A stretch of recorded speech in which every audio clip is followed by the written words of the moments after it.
نحمدہ ونصلی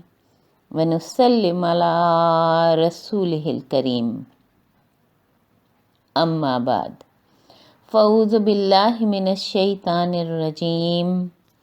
بسم اللہ الرحمن الرحیم۔ سمپل جنہ کورس کا یہ 12واں لیسن ہے۔ ایس جے کورس کے 2 پارٹس ہیں۔ فرسٹ پارٹ ہے تھاٹس آن گیٹنگ اپ، یعنی صبح سو کر اٹھتے ہی خیالات کیسے ہونے چاہیے، اور سیکنڈ پارٹ ہے تھنگس ٹو ڈو ڈیلی۔ اس پارٹ میں بتایا جائے گا کہ دن بھر ہمیں کون سے عمل کرنے چاہیے جو ہمیں جنت کا مستحق بنا سکیں۔ ابھی تک ہم نے پارٹ 1 میں شامل شکرانے کے 2 جملے شکر کے جذبے کے ساتھ اور 9 قرآنی آیات پر بات کی ہے۔ پچھلی آیت میں ہم نے سیکھا تھا کہ اگر ہم اپنی زندگی کے ہر لمحات اللہ سبحانہ و تعالیٰ کی پریزنس میں محسوس کرتے ہوئے گزاریں گے اور ان سے غافل نہیں رہیں گے تو ہم اپنے نفس کو قابو کر سکیں گے، اور انشاءاللہ اللہ سبحانہ و تعالیٰ کی رضامندی حاصل کرنے والے اعمال سر انجام دے سکیں گے، تو یقیناً ہمیں اس دنیا میں اور اس دنیا میں سکون نصیب ہوگا اور ہم جنت کے مستحق بن جائیں گے۔ 8ویں لیسن میں بھی ہم نے سمجھا تھا کہ اللہ سبحانہ و تعالیٰ کو یاد رکھنا زندگی ہے اور ان کو بھلا دینا ہلاکت ہے، اور اسی بات کو اللہ سبحانہ و تعالیٰ آج کی آیت میں بھی واضح کر رہے ہیں۔ سورہ زخرف 43 نمبر کی سورہ ہے اور اس کی 36ویں آیت میں فرماتے ہیں وَمَن يَعْشُ عَن ذِكْرِ الرَّحْمَنِ نُقَيِّضْ لَهُ شَيْطَانًا فَهُوَ لَهُ قَرِينٌ، اور جو شخص رحمان کی یاد سے غفلت کرتا ہے ہم اس پر ایک شیطان مقرر کر دیتے ہیں،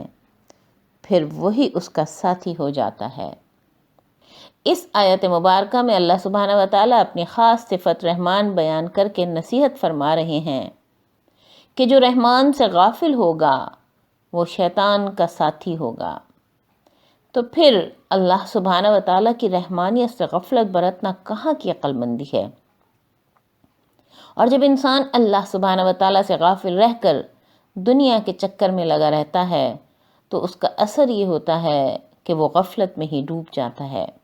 اور پھر شیطان اس کا ساتھی بن جاتا ہے۔ اور پھر شیطان کیا کرتا ہے؟ وَزَيَّنَّا لَهُمُ الشَّيْطَانُ أَعْمَالَهُمْ فَصَدَّهُمْ عَنِ السَّبِيلِ، شیطان نے ان کے اعمال کو ان کی نگاہ میں مزین کر دیا ہے اور انہیں سیدھی راہ سے روک دیا ہے۔ وہ سیدھی راہ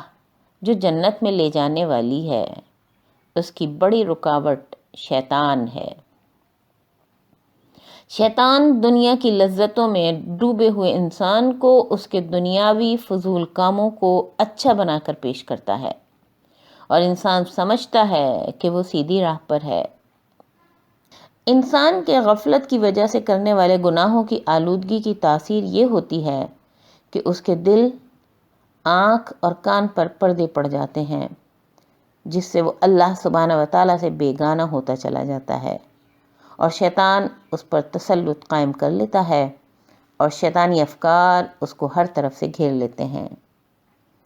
ہر وہ عمل جو اللہ سبحانہ و تعالیٰ کی ناراضگی کا سبب ہوتے ہیں وہ اس انسان کو بھلے لگتے ہیں، اور وہ اچھے اعمال سے انحراف کرتا ہے اور اللہ سبحانہ و تعالیٰ سے بے بہرا ہو کر گناہوں میں اور زیادہ غرق ہوتا چلا جاتا ہے، اور جنت سے دور اور جہنم کے قریب ہوتا چلا جاتا ہے۔ ہم کو چاہیے کہ ہم دنیا میں غفلت کے پردے سے نکلیں، خرافات، خواہشات، شہوات اور نفس کے مزے میں الجھ کر رہیں گے تو شیطان ہمارا سنگی ساتھی بن جائے گا اور آخرت سے غافل کر دے گا، اور ہم اپنے آپ کو اپنے ہی ہاتھوں سے ہلاکت میں ڈال دیں گے۔ شیطان جب انسان کے ساتھ رہتا ہے تو اس کو اطاعت سے روکتا ہے، ممنوع کاموں کی ترغیب دیتا ہے اور ہر برے کام کو اچھا بنا کر پیش کرتا ہے۔ اگر ہم اللہ سبحانہ و تعالیٰ کی یاد سے غافل رہ کر زندگی گزارتے رہے تو شیطان جو اپنے وسوسوں میں اتنا ماہر ہے کہ بدترین برائیوں اور گناہ کو خوبصورت بنا کر دکھاتا ہے،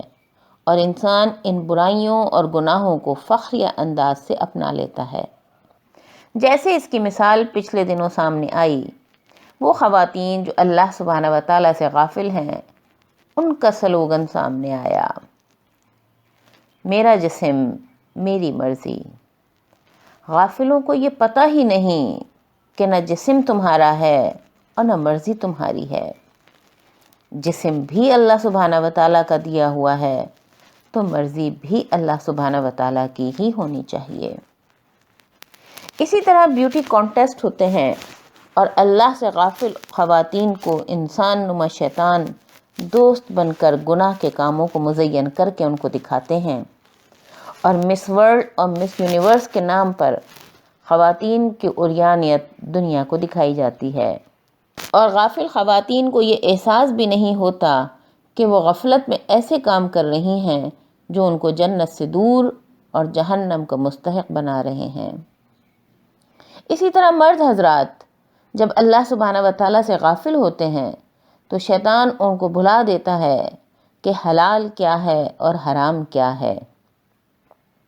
اور پھر وہ حلال اور حرام میں تمیز نہیں کر پاتے ہیں، اور حرام کماتے بھی ہیں اور کھاتے کھلاتے بھی ہیں۔ اس غفلت میں ڈوبے ہوئے گناہ کرتے رہتے ہیں اور جنت کے بجائے جہنم کی تیاری کرتے رہتے ہیں۔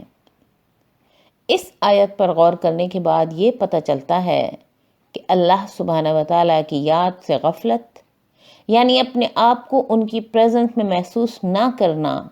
ہم کو رحمان کے بجائے شیطان سے قریب کرتی ہے۔ اب فیصلہ ہم کو کرنا ہے کہ ہم رحمان کی یاد سے غافل ہو کر شیطان کے بہکاوے میں اپنی زندگی گزارنا چاہتے ہیں، یا اللہ سبحانہ و تعالیٰ کی سنگت میں پرسکون زندگی چاہتے ہیں، جو یہاں بھی پرسکون ہوگی اور وہاں بھی پرسکون۔ ہم چونکہ جنت کے خواہاں ہیں تو پھر ہمیں اللہ سبحانہ و تعالیٰ کی اس نصیحت کو یاد رکھنا چاہیے کہ جو کوئی اللہ سبحانہ و تعالیٰ کو بھول جاتا ہے، شیطان اس کا ساتھی بن جاتا ہے اور وہ جنت کی منزل سے بہت دور ہو جاتا ہے۔ انشاءاللہ نیکسٹ لیسن میں ہم اسی نوعیت کی ایک اور آیت مبارکہ کی نشاندہی کریں گے۔ وآخر دعوانا ان الحمد للہ رب العالمین۔